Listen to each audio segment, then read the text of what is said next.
The Canadian real estate market just won't crack. I personally cannot believe how resilient the market has been, especially when we look at the way that interest rates have increased over the past year and a half. We're seeing trends of the past come up again, whether that's in bidding wars and homes going for over ask. With that being said, we can speak to why that's happening in this current market, but in this video, we are going to be talking about two important trends that I am watching in the Canadian real estate market, more specifically investors and mortgage delinquencies. But if this is your first time here, my name's Nick and welcome to Ways to Wealth.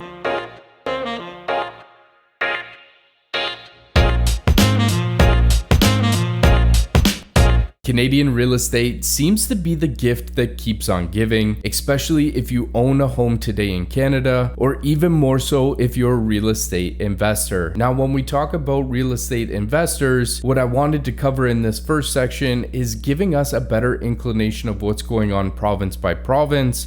And the way that we're going to do this is through a recent report that was released by Statistics Canada. It dates back to 2020, but we'll definitely be able to see some trends of what's going on within the provinces directly. So we'll take a look at this CTV News article, which does a good job of breaking down the data for us. And what we can see in the first portion is province investor differences. Statistics Canada notes that Nova Scotia, New Brunswick, and BC represented the highest volume of out-of-province and non-resident investors in 2020. Nova Scotia, for instance, had 3.8% of its investors deriving from outside the province, New Brunswick 3%, and BC 2.7%. And what we have here is Lee Zlatkin, a mortgage broker, notes that the data emerging from before the recent interest rate hikes and developments in inflation represents a very different housing market. A lot has changed, and I don't know if we can base this on the profile of existing investors, which we did mention before, but these trends are definitely something to note of where we came from and where we're at today. So why are these East Coast places something to make note of? Well, obviously we can look to Ontario investors, and that's because real estate has shot up so much in Ontario. It's very expensive to buy a second property here. That's why investors are looking to the East Coast, where property values may not be so high. This is a chart that I pulled directly from the report itself. And what it does is it shows the breakdown of in-province investor, out-of-province investor, business, or investor occupant. And there's some numbers that jump out from this graph.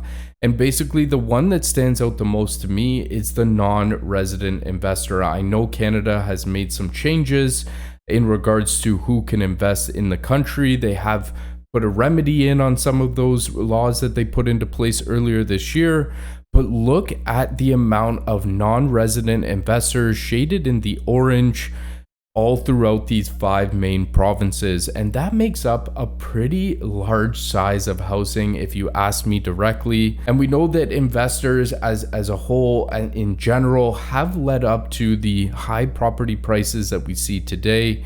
But just to give you an example, we look at BC, and that is making up more of what an out-of-province investor is. So what we're talking about here is that if somebody lives in Ontario and buys a property in BC, this is actually a smaller percentage of somebody who doesn't actually live in Canada that has bought a property in BC. Now, I know this topic has been covered a multitude of different times, but this just helps put it into perspective, giving us a visual of just how many people outside of Canada are buying property here. Another thing to note here is look at the percentage of in-province investors shaded in that blue. It is making up a large part of our real estate market. Now, you would have to imagine with interest rates increasing the way that they have and housing prices being at the levels that they're at today, we'll probably start seeing a shade lower in investors, but that is not what the latest report out of Royal LePage has said. And they're actually saying that 1 in 4, 25% of Canadians plan to buy investment property in the next 5 years. So let's learn a little bit more as to what they determined. Who participated in this survey? Well, they said 64% of residential real estate investors, they owned 1 property, and 32% owned 2 or more. So what did they have to say? The report said more than a quarter, 26% of all Canadians plan to buy an investment property by 2028, and 23% of Canadians who do not own a property today said they are likely to purchase one in the next 5 years. And this is because investors understand that there is a critical housing shortage in this country, and they realize that Canada is welcoming new immigrants at a faster pace than ever seen before, and this is likely to remain high or even grow higher. Another issue that's driving people towards investing in real estate is that rents are at an all-time high and have leapt forward, especially with the inflation that we've seen in the past couple of years. And this has investors thinking that the opportunity for their property's value to appreciate over the long run is the top factor of the reason why these people are looking to continue to invest, if not starting within the next 5 years. Now, with that being said, it is crazy to believe that with high interest rates and high housing prices, we will still have this trend of an investing class here in Canada. Real estate is definitely seen as the crown jewel when it comes to investing in this country. But the fact of the matter is that people are still considering this moving forward, which kind of will lead to higher housing prices in the short run, or at least for the next 5 years, regardless of what's happening on a cost basis. So now that we've covered the bullish side, let's take a look at the bearish side. And when we talk about these high prices and high interest rates, the first thing that comes to my mind is people not being able to pay, mortgage delinquencies. And this is something that can be explained in this Better Dwelling article.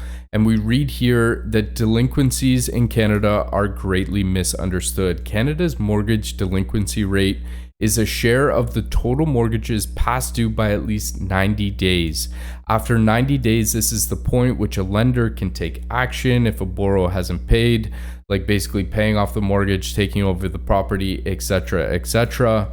And most people think that a low rate is a sign of consumer health, but it's actually a sign of market liquidity. Now, what does that mean? If a borrower knows that they won't be able to catch up on payments, they're likely to sell in a busy market. It's a fast process where the home can be sold before the lender takes action. Slow markets take longer to sell, increasing the odds of delinquency before the property can be liquidated, meaning they can sell in the market, get more than what they paid for, and happy days.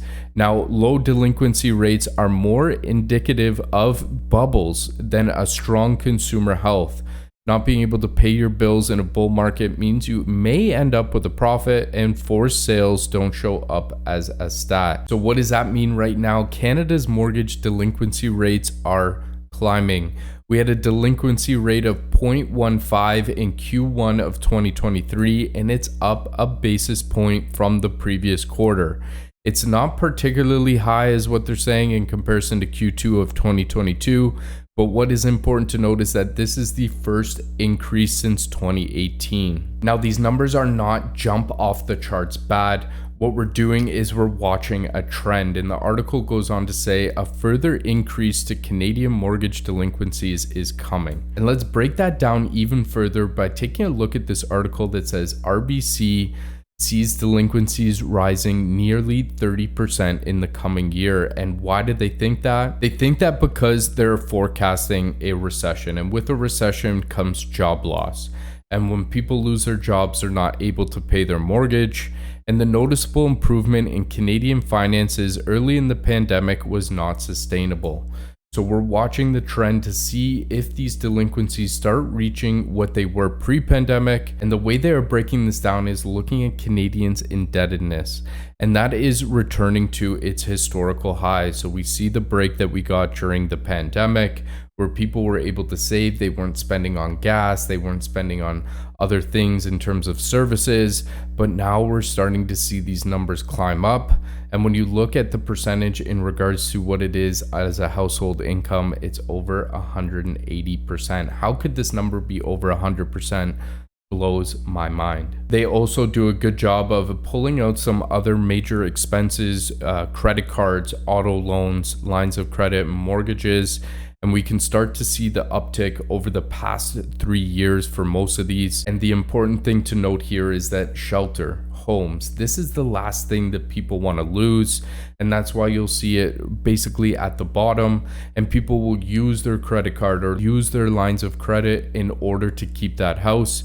And we are starting to see a little bit of an increase in these numbers, which is starting to create a concern. So on the one hand, we have investors that are still looking to pile into the market because of some of the flaws in our real estate market, whether it's the housing shortage or immigration coming in at an all-time pace. And then we have the onslaught of mortgage delinquencies. The fact that people aren't going to be able to afford their mortgage, they're going to be putting these houses in the market at an all-time pace. We have not seen any of this so far yet, because what we're seeing is a hot spring to summer market, and then additionally we're seeing low inventory. People are still using some of these backstops in regards to credit cards and lines of credit to be able to pay their mortgages, but it will be interesting to see what happens in the next slow period if people are still able to sustain. I mean, I hope we do at the end of the day, but this is definitely more concerning that the mortgage delinquency rates are increasing. If you like this content, we cover real estate here in Canada all the time. Make sure to check out some of the videos that I've done in the past, which covers the Canadian real estate market. I hope you all have a great week in the markets. Happy investing.